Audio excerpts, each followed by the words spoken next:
Hey, it's the Trout. Quick question for you. When's the last time you heard from your financial advisor?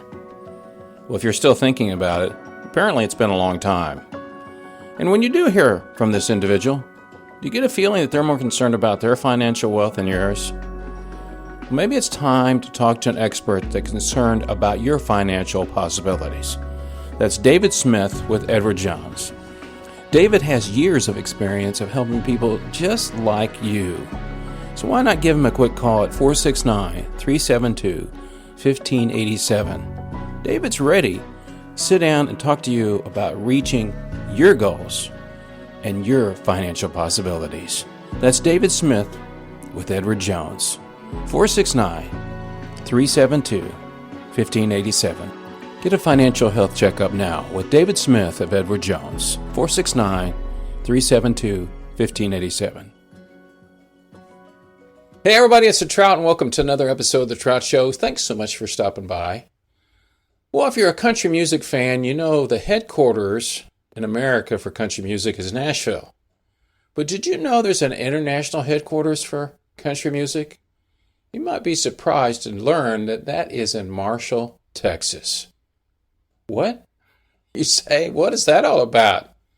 Well, today's episode is about an organization, a nonprofit organization out of Marshall, Texas called Texas Sounds. It was developed by a gentleman that said, hey, why don't we take people that are country artists and have them come to Marshall, Texas for an event to win awards? Sounds pretty straightforward, doesn't it? Until you realize that every artist that appears there are international artists. None of them are from the United States. So you get people from all over the world that are excellent country musicians coming to Marshall, Texas in the fall each year to perform to get an award. It's a unique story, and I think very entertaining. Not only does he bring the sounds from different countries, but these people come into a smaller community and bring their culture to America. Kind of spreads the word about how great we can be in the music industry. So sit back and enjoy this episode about Texas Sounds and the international headquarters for country music. That's next on The Trout Show.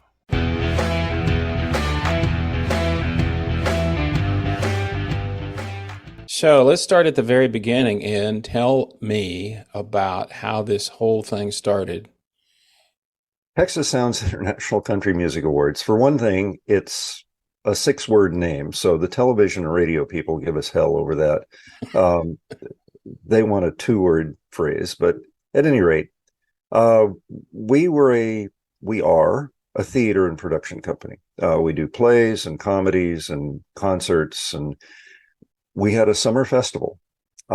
Decided that we needed to add music to it to get more people to come. Started looking around for a band that people would pay a concert price for. In town, you could go for the price of a beer and hear music in half a dozen different places. Sure. Found a band named East Texas, and they advertise that they do rockabilly and western swing and that they're from the deep south. The hitch was they were from the deep south of Australia. So I wrote them a ridiculous email, 12 reasons why you should come and play for us for free. And it was a long story, a lot of conversation back and forth, and it turns out they decided to come. And we thought, well, if someone's willing to come from Australia to play country music in Texas, what else can we get? So the next person was from Canada, from Toronto, Canada. Yeah. And she was the female vocalist of the year for the CMA up there for British Columbia for several years. And let me ask you real quick, how long ago was this when it started? 12 years ago. Okay. This will be our 12th year in October. All right. Okay. All right. Okay. And in the intervening years, we've had 34 nations represented. They sing American style music. They want to play in Texas. There's a worldwide belief, I call it a myth, that all country music started in Texas. In fact, in East Texas. And we don't argue with that. We don't try to correct them because it's almost true. Yeah. And so every country performer in the world wants to record in Nashville where the business is and play in front of a Texas audience. And if they can take home a Texas award in the meantime, they can parlay that into a much better career than where they started. And so we're this little event that's quickly getting bigger. And we have a beautiful venue to perform in. The city of Marshall recruited us 3 years ago, drug Because us away. you originally started the town you live in, which In is Little Jefferson, yeah. Jefferson. Okay. And Jefferson didn't have the population, the resources, or in fact, maybe the inclination to help as much as Marshall does. Marshall has a brand new theater that they want to fill, and we're happy to fill it. So we do 3 performance nights and then an award ceremony. The following, it's Thursday, Friday, Saturday for performances, Sunday for awards. We push the pomp and circumstance and the pizzazz of the event because people buy tickets to see someone they know. Right. They'll go to see a name. Right. They're not going to recognize these names. It's amazing how much celebrity and how famous a person can be on one continent, and we've never heard of them here. Sure. So we bring top talent, Grammy-nominated people with #1 songs, people who have performed with the huge names that travel internationally, and we don't know who they are until they get here. We find them online, so everything is based on performance. Doesn't matter if they've sold 1 million records or not. Some have, some haven't. It's how good they sounded to us when we recruited them. Right. And then the judging is cutthroat. They do a 20-minute set on stage. 6 judges decide who wins the awards. And there's nothing else like that. The performers love it, even though they feel the pressure of, I have 20 minutes to prove who I am. But they recognize the fact that most award shows are popularity contests. And you don't have the popularity until you have the following. And these folks don't have followings in the U.S. We love it. They love it. It's unique. And that's a word I hate because it's so overused, but we are unique. Artists tell us every year there's nothing else like it in the world. It's funny because when I tell people, occasionally I talk to people about who I interview. A lot of times people don't care because I know I do it all the time. Right. And I tell them, hey, I got this thing that's in Marshall, Texas. And I start telling them about it.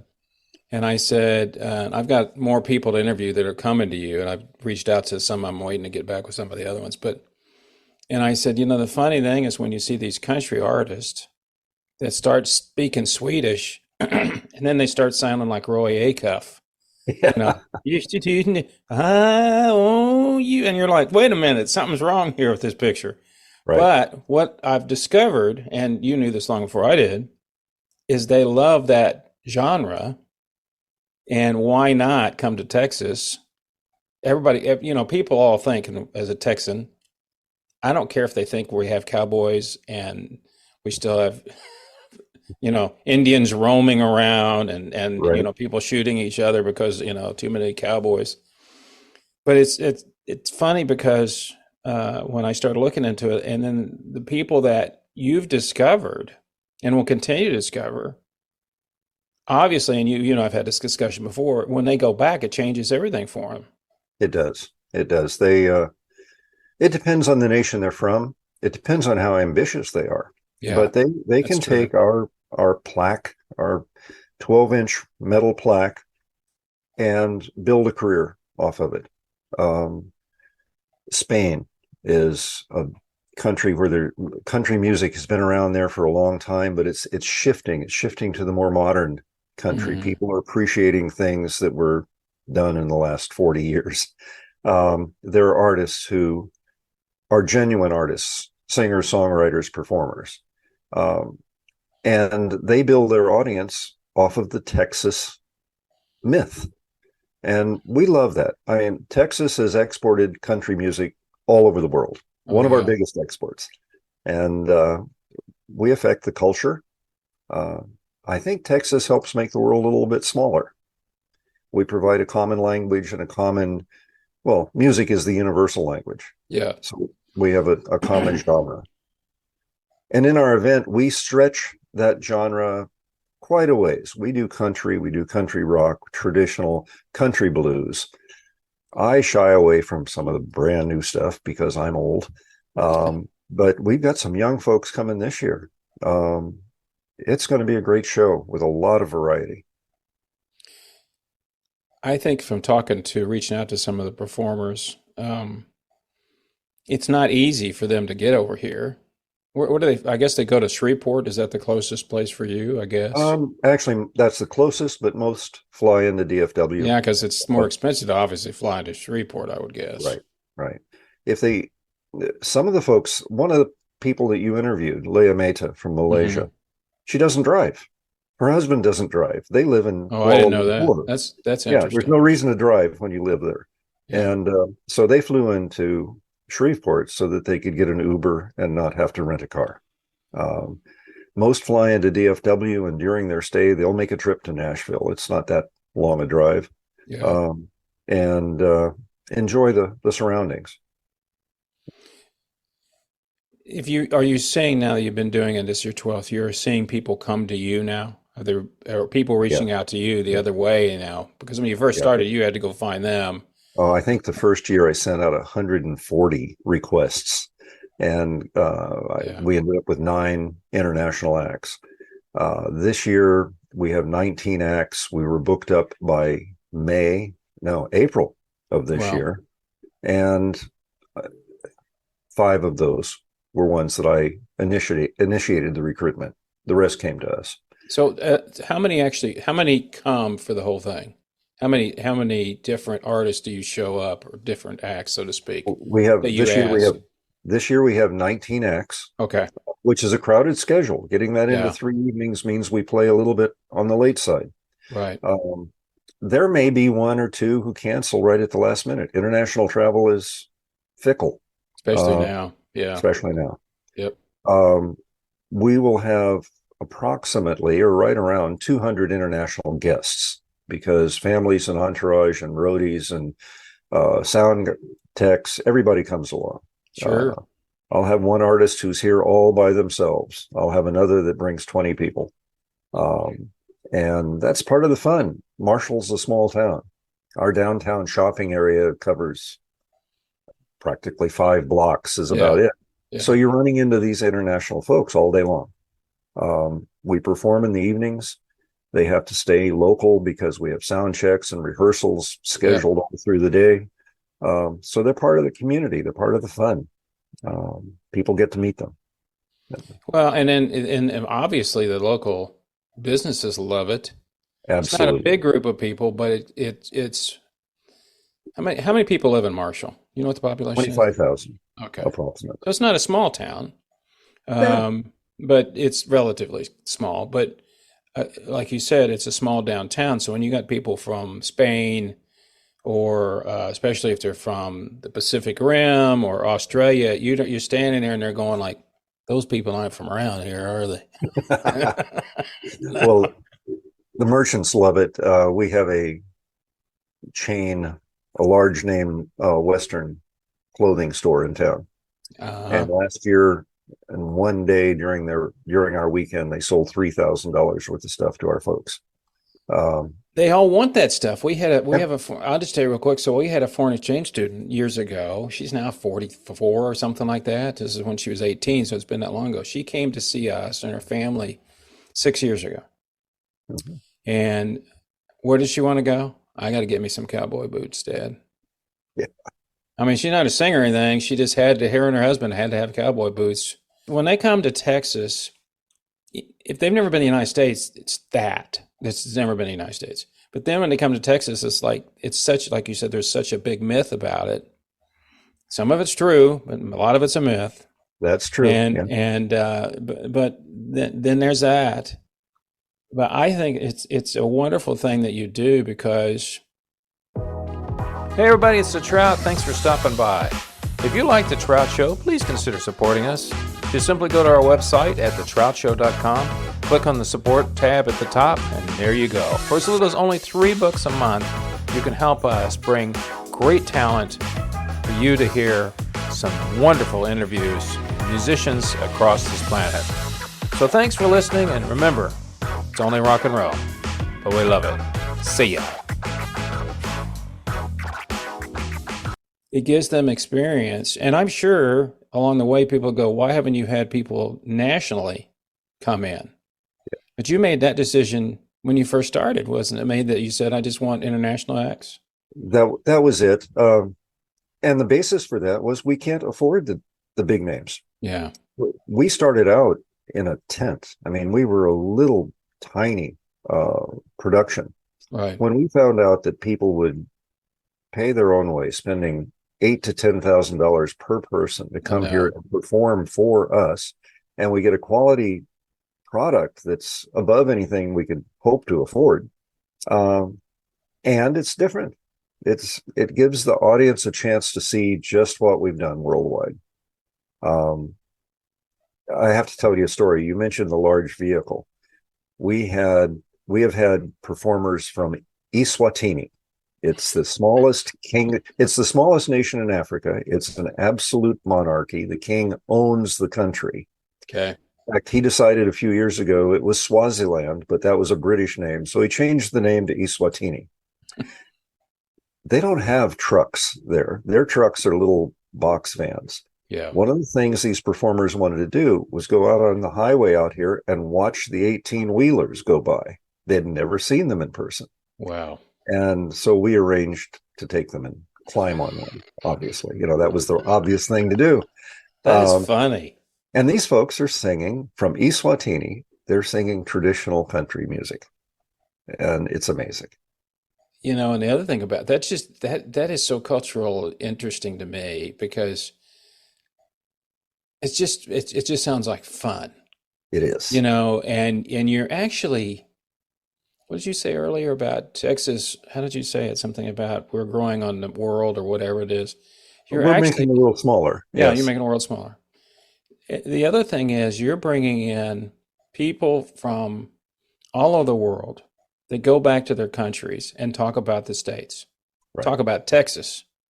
Yes. And then they can explain. I mean, it is funny when we went to Germany to see our foreign exchange student. Her dad I'm trying to remember if he liked country music, but he tried to explain the size of Texas to people. And you're getting a map out, and here's Europe, and here's Texas, and they're going, "That's how." Yeah, it's So until they get there, and I can only imagine. So when people, you provide two sides of something. You provide, yes. Well, you do. I mean, you provide the entertainment, an opportunity for these people to come over here. Yeah, it's expensive, but you know what? Making a living in the music business takes effort and time and money, no matter what you do. And this could boost them up in their country tremendously. But you also provide an avenue for the local people in the surrounding areas to come hear music they'd never heard before and enjoy an opportunity. And to experience the people themselves. That's what I'm saying. There are 550 seats in our theater. I was going to ask you how big it was. That's intimate. That means that if you're sitting in the balcony, you can see the skin imperfections on their face. Sure. And when they leave the stage, where are they going to go? They're going right out into the community. And you get to meet them and talk to them. Of course, we have meet and greets. We have dinners with the artists. We have all of that kind of stuff. But you don't even have to participate in that. You can walk downtown and meet people from 10 or 12 different nations. And it is an opportunity. And although the facet of it that pleases me the most, the deepest, is that we make a change in these artists' heart. They've heard about Texas. They've heard about the U.S. They've been to, I don't know, New York or California. They come to Texas and they learn a whole different culture. And the only way I can express it is makes the world a lot smaller and a lot friendlier. Yeah, because then you have friends everywhere. That's right. I mean, and so I never asked you, do you play? Do you perform? Are you a the world's best. No, I'm the world's best audience. I'm particular about what I listen to. I listen carefully. I work at a radio station part-time as a retired job. I have a Texas Sounds International show on Sundays. that people stream. Actually, we've had 51 nations stream the show at various times. So no, I'm not a musician. I'm a artistic listener. Competition is a facet in this too, because people are from all over the world. They are not competing with each other, No, they're except for not. awards. In fact, they tend to forget that they're competing for the award. Uh, they're just performing at their top level, and they go home friends. We've had collaborations. We had one song written and performed by 6 different nations, different That's accents. cool. It's been amazing. We had a duet between a woman in South Africa and a man in Iceland, or from Iceland. So many of them make their living just off the income from gigs. They get paid basically, you're paid by the hour is what it Yeah. boils down to. Yeah. So you're a working stiff, even though you're an artist. And that's our gift, not just to the artists, but to the audience, as they get to see the art as it evolves around the world. It's amazing how familiar it sounds, and it can be so new at the same time. We had a band from Croatia that I claimed, boy, they sound just like Nashville, but with better lyrics. And sorry, but Well, they look at life differently. I mean, it's just completely different. It's yes, just the way it is. and And they're not sitting around trying to fit a mold of what everybody wants to hear.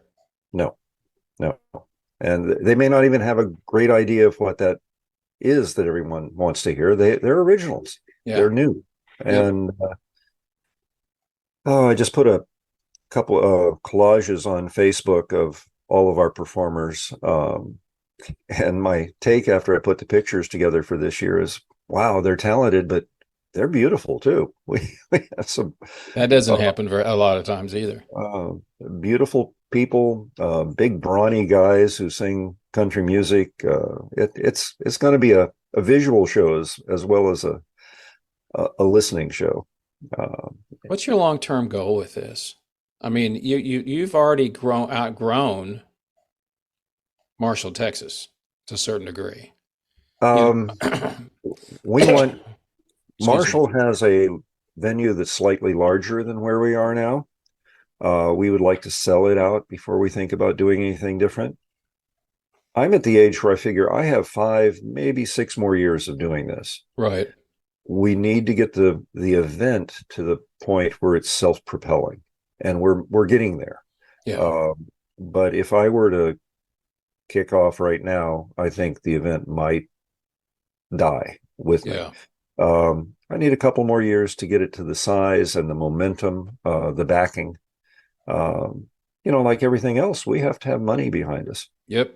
And our house works off of a retirement income. So I we're out there. understand that feeling. Yes, I We're out there understand. knocking on doors. We have quite a bit of support, especially here in Marshall. I'd love to get some national brands to, there are Texas companies that sell all over the world. We're the perfect place for them to sponsor, but haven't found them yet. So that's my goal. We need a backbone to the event so that it keeps going. And maybe in a couple of years, I can just sit back and watch. Now, I'm trying to remember. This set up is a nonprofit or is it a Absolutely a profit? nonprofit, That's what I and thought. proudly nonprofit. There is no one in our organization that's ever taken a penny in stipend or wage. We don't pay a executive director. We don't Yeah. pay anyone. We're Are you all 501c3? 501c3. In this few years ago, we got our rating as a public charity as well. Okay. It allows us to legally give scholarships for musicians and actors. That was our goal, was to be able to pass some of the money through. When you're someone like yourself, I understand it immensely because you've got a small circle. That's right. It's We're a small and town. in your small town, so you can go to your local, and I've seen some of your advertisers, but you go to your local car dealership or whatever. It's harder to get national people to come in because they go, "What's in it for us?" And Right. and for me, I think they would probably say it's all about being altruistic. So you got to find, I'm telling you something you already know. You got to find people that like country music Mm-hmm. and see the value of what you do and put their name on it. And that takes a lot of work. There's a twist to our pitch for fundraising as well. On one-on-one, when I explain this event, what is Texas Sounds? I tell people what we do. Mm-hmm. One of two things. Either their jaw drops and they think, that's fantastic. They recognize what it is. Or they give me a blank stare like, oh, it's another concert. Now, translate that into when I'm trying to pitch for fundraising. It's the same thing. Yeah. I go to someone like Gibson Guitar. They seem to recognize it. They're offering some support. I go to Bell Helicopter and they say, oh, no, not our gig. Sorry. So first thing I have to do is impress people with how different we are. We're not just another concert. We're a cultural event. And it just happens that country music is our avenue. And well, and I know where Gibson is. I've interviewed their director of their nonprofit. And where are they? They're in Nashville, Tennessee. Yep, that's right. And one of the things that, this is kind of off the subject, but I understand, is Gibson is one of those corporations that do a lot, but people don't hear about it. That's right. They do not toot their own horn. No, and they do huge number of small donations. They donate guitars to students all over the world. Yeah. They support events like ours by giving guitars that we can auction off. And then they do financial support too. But you're right. You don't hear about that. You have to search for their foundation. It's a separate foundation. Yeah, I was surprised and I interviewed him, oh my gosh, a year and a half ago. It's been a while. And I said, it's easier for you to get money when you have whoever their biggest Gibson endorser is. Yeah. They can sign a guitar and make $5,000, whoever it is. But, the thing about it was, he said, what you don't know is when we do have an endorsement deal, they have to give something back to us. That's part of the deal. Mm-hmm. And that could be just as simply signing 10 guitars or whatever. And right. I was impressed by that, because all the stuff they kept telling me, I'm going like, I never did know that stuff. Yeah. And that's by design. They don't want people to know, I guess, to a certain degree. But you're in a business that absolutely, and I'm not telling you, once again, some of you don't know, it's going to be all the people that do music equipment and things like that. Yes. And will provide you. And a lot of times, like you said, they may not write you a check, but they'll give you something that'll help you raise money. Yeah. And that's tremendous support. We love everything that comes in, and a lot of our income is tiny little stuff. We do need some cash. We rely more on ticket sales for the cash to run the event, and that's working out. We're feeling pretty happy about the whole thing. And then tell everybody, how much are your tickets? That's the best part of the story for the Americans. We've actually lowered the price of the tickets every year. Now, for one evening of performances where you'll see 5 to 7 acts, it's a $20 ticket, sitting in a beautiful theater. We have a VIP ticket for $250. Actually, it's $125 now. We lowered the price, where you get to have an evening meal with the artist all 3 nights before the performances. And you get preferred seating, and you get invited to the champagne brunch before the award ceremonies. So for the minimum price that you'd pay in a big theater, people pay $125 to sit in the top row to hear somebody. Yeah, you're getting VIP treatment. Yeah, and we do our best. It's that nonprofit thing. We are not trying to rake money off of this. Maybe one of the reasons we're unique. I can't imagine who else is doing it so altruistically. The feed that we get is in our heart, in our emotions, in our entertainment, the friends. And I want to keep it that way. I hope we can stay that way as we grow. We have so far. All I can say is stay cool. You too. Okay. Have a good day. Thanks, Preston. Thanks, Ray. See ya. All right. Bye-bye. Well, that's it for this episode of The Trout Show. Thanks for stopping by. Very big special thank you to Preston Taylor taking time out of his busy schedule, planning for his event coming in October. but Texas Sounds. For more information about Texas Sounds, just go to their website, texassounds.org. That's texassounds.org. Remember, they're a 501c3 nonprofit. Also, thanks and a big shout out to David Smith for once again supporting our efforts to bring great musicians, people involved in the music industry to you. And for more information about The Trout Show, just visit our website at thetroutshow.com, thetroutshow.com. You can learn about all our podcasts and all our YouTube videos. Thanks for stopping by, and remember what I always say, it's only rock and roll, but I love it. See ya.